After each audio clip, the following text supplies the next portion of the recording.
મૂંઝવણ થઈ ગઈ સુરેન્દ્રનગર મહાનગરપાલિકામાં આપણા મજબૂત ઉમેદવારો સમયસર ઉતરી ગયા એટલે એમના પેટમાં તેલ રેડાનું છે, એમને બીક લાગી ગઈ છે એટલે તંત્રનો દુરુપયોગ કરવાનો જે સતત કેટલાય વર્ષોથી કારસ્તો એટલો છે ભારતીય જનતા પાર્ટીની સરકારે એમાં આ એક વધારે બીજું ઉમેરાનું છે અને ભાજપના પદાધિકારીઓ તંત્રને દુરુપયોગ ષડયંત્ર કરવામાં આ તૈયારી દેખાડે છે।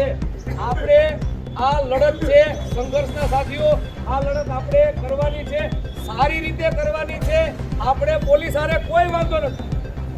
આપણો વાંધો છે એ ભારતીય જનતા પાર્ટી સાથે છે જેને બીક લાગી ગઈ છે પણ એમની સત્તા છે એટલે આગળ પોલીસને ધરે છે।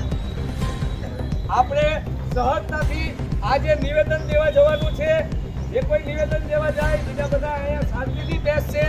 આપણે કોઈના સાથે ઝઘડો નથી, આપણે નિવેદન દઈ પાછા આવવાનું છે। પોલીસ એમનું કામ કરશે, એમનું કામ લો એન્ડ ઓર્ડરનું છે, આપણું કામ છે મત લેવાનું છે, લોકોમાં જાગૃતિ લાવવાનું છે। આ ભારતીય જનતા પાર્ટીની મહાનગરપાલિકામાં જે ભયંકર ભ્રષ્ટાચાર થઈ રહ્યો છે, ભયંકર એટલે કમરતોડ, સાધારણ માણસ સહન નથી કરી શકે એમ,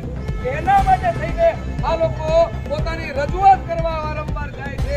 એમાં એમના પાસે જવાબ નથી એટલે આવા ખોટા કેસ કરાવડાવે છે। ત્યારે આપણે સૌએ જાણવાનું છે કે આવી લડત ચાલુ રહેવાની છે, નીડરતાથી આગળ ચાલવાનું છે, આપણે કોઈએ મૂંઝાવાનું નથી અને આપણે લોકશાહીની ઢબે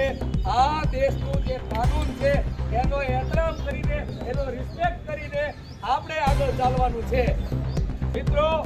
આ સંઘર્ષ છે એ માત્ર 1.5 મહિના પૂરતો છે, આ ચૂંટણીમાં આપણે ફતેહ થવાના છીએ એનું પ્રમાણ જ ત્યાં ખોટા કેસો છે,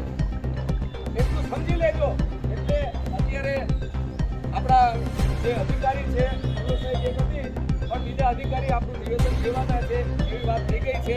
એટલે 4 જે આપણે કમલેશભાઈ, દીપકભાઈ, ભાઈ કુણાલભાઈ અને અતુલભાઈ અને સાથે અમુક પદાધિકારીઓ અમે સાથે જઈએ છીએ, સાથે જાય છે અને